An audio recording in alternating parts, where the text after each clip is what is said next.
एक धनी व्यापारी रहता था। दूर दूर तक उसका व्यापार फैला हुआ था। नगर के सभी लोग उस व्यापारी का सम्मान करते थे। इतना सब कुछ संपन्न होने के बाद भी वह व्यापारी बहुत दुखी था, क्योंकि उसका कोई पुत्र नहीं था, जिस कारण अपने मृत्यु के पश्चात व्यापार के उत्तराधिकारी की चिंता उसे हमेशा सताती रहती थी। पुत्र प्राप्ति की इच्छा से व्यापारी प्रत्येक सोमवार भगवान शिव की व्रत पूजा किया करता था और शाम के समय शिव मंदिर में जाकर शिव जी के सामने घी का दीपक जलाया करता था। उसकी भक्ति देखकर माँ पार्वती प्रसन्न हो गई और भगवान शिव से उस व्यापारी की मनोकामना पूर्ण करने का निवेदन किया। भगवान शिव बोले, इस संसार में सबको उसके कर्म के अनुसार फल की प्राप्ति होती है। जो प्राणी जैसा कर्म करता है उन्हें वैसा ही फल प्राप्त होता है। शिव जी द्वारा समझाने के बावजूद माँ पार्वती नहीं मानी और उस व्यापारी की मनोकामना पूर्ति हेतु वे शिव जी से बार बार अनुरोध करती रहीं। अंततः माता के आग्रह को देखकर भगवान भोलेनाथ को उस व्यापारी को पुत्र प्राप्ति का वरदान देना पड़ा। वरदान देने के पश्चात भोलेनाथ माँ पार्वती से बोले, आपके आग्रह पर मैंने पुत्र प्राप्ति का वरदान तो दे दिया, परंतु इसका यह पुत्र 16 वर्ष से अधिक तक जीवित नहीं रहेगा।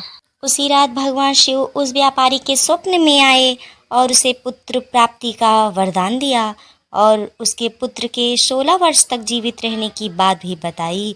भगवान के वरदान से व्यापारी को खुशी तो हुई, लेकिन पुत्र की अल्पायु की चिंता ने उस खुशी को नष्ट कर दिया।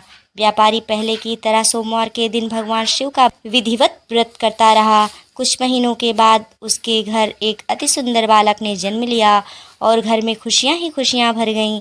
बहुत धूमधाम से पुत्र जन्म का समारोह मनाया गया, परंतु व्यापारी को पुत्र जन्म की अधिक खुशी नहीं हुई, क्योंकि उसे पुत्र की अल्पायु के रहस्य का पता था।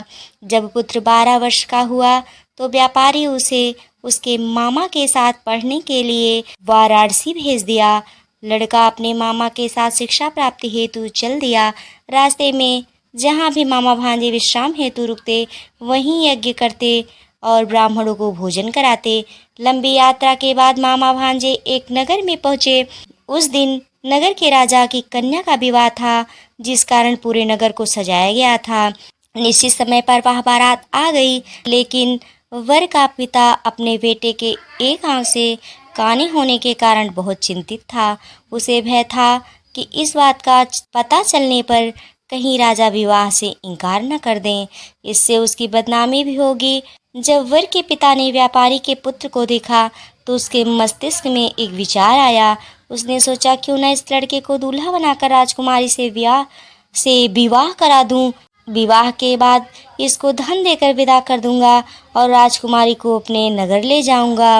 वर के पिता ने लड़के के मामा से इस संबंध में बात की। मामा ने धन मिलने के लालच में वर के पिता की बात स्वीकार कर ली। लड़के को दूल्हे का वस्त्र पहनाकर राजकुमारी से विवाह कर दिया गया।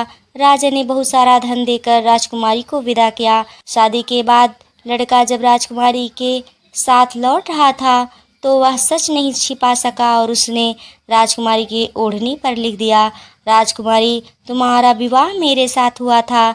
मैं तो वाराणसी पढ़ने के लिए जा रहा हूँ और अब तुम्हें जिस नवयुवक की पत्नी बनना पड़ेगा वह कान्हा है। राजकुमारी ने अपनी ओढ़नी पर लिखा हुआ पढ़ा तो उसने काने लड़के के साथ जाने से इनकार कर दिया। राजा को जब ये सब बातें पता लगीं तो उसने राजकुमारी को महल में ही रख लिया। उधर लड़का अपने मामा के साथ वाराणसी पहुंच गया और गुरुकुल में पढ़ना शुरू कर दिया। जब उसकी आयु 16 वर्ष की हुई तो उसने यज्ञ किया। यज्ञ के समाप्ति पर ब्राह्मणों को भोजन कराया और खूब अन्न वस्त्र दान किए। रात को वह अपने शयन कक्ष में सो गया। शिव के वरदान के अनुसार शयनावस्था में ही उसके प्राण पखेरु उड़ गए। सूर्योदय पर मामा मृत भांजे को देखकर रोने पीटने लगा। आसपास के लोग भी एकत्र होकर दुख प्रकट करने लगे। लड़के के मामा के रोने बिलाप करने के स्वर समीप से गुजरते हुए भगवान शिव और माता पार्वती जी ने भी सुने।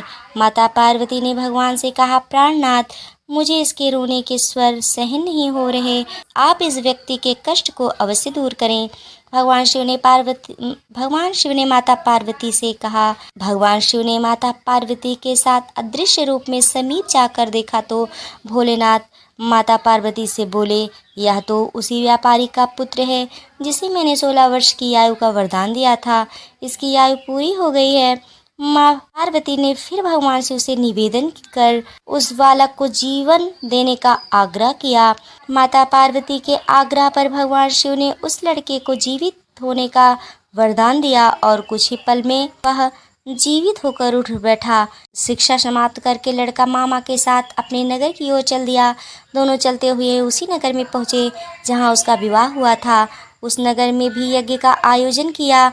समीप से गुजरते हुए नगर के राजा ने यज्ञ का आयोजन देखा और उसने तुरंत ही लड़के और उसके मामा को पहचान लिया। यज्ञ के समाप्त होने पर राजा मामा और लड़के को महल में ले गया और कुछ दिन उन्हें महल में रखकर बहुत साधन वस्त्र आदि देकर राजकुमारी के साथ विदा कर दिया। इधर भूखे प्यासे रहकर व्यापारी और उसकी पत्नी बेटे की प्रतीक्षा कर रहे थे। उन्होंने प्रतिज्ञा कर रखी थी कि यदि उन्हें अपने बेटे की मृत्यु का समाचार मिला तो दोनों अपने प्राण त्याग देंगे। परंतु जैसे ही उसने बेटे के जीवित वापस लौटने का समाचार सुना तो वह बहुत प्रसन्न हुआ। वह अपनी पत्नी और मित्रों के साथ नगर के द्वार पर पहुंचा। अपने बेटे के विवाह का समाचार सुनकर पुत्र वधू राजकुमारी को देखकर उसकी खुशी का ठिकाना न रहा। उसी रात भगवान शिव ने व्यापारी के स्वप्न में आकर कहा, हे सृष्टि, मैंने तेरे सोमवार के व्रत और व्रत कथा सुनने से प्रसन्न होकर तेरे पुत्र को लंबी आयु प्रदान की है। पुत्र की लंबी आयु जानकर व्यापारी बहुत प्रसन्न हुआ।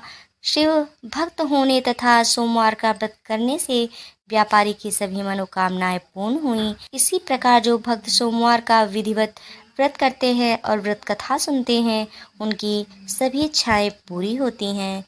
ओम शिवार्पणमस्तु।